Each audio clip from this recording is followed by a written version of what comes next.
Okay, the main purpose that we use the Antonio with is to clean out chicken houses, and we use the caker. And the advantages to this tractor over any tractor is the low profile. Because it's low profile, we can get under our equipment. And the added advantage is it's a cab tractor. The only way you can do it with a regular tractor would be a non-cab tractor. And a lot of times when we're doing work in there, it gets really dusty to the point we have to wear a mask.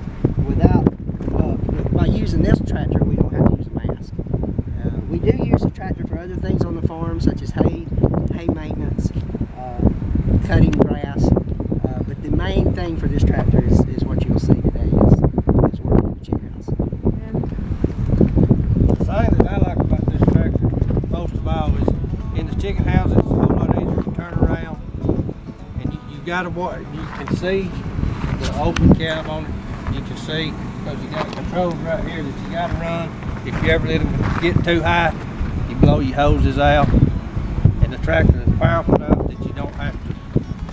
You run at 2,000 RPMs as fast as you can run it. You know, and it's just an amazing tractor for this kind of stuff.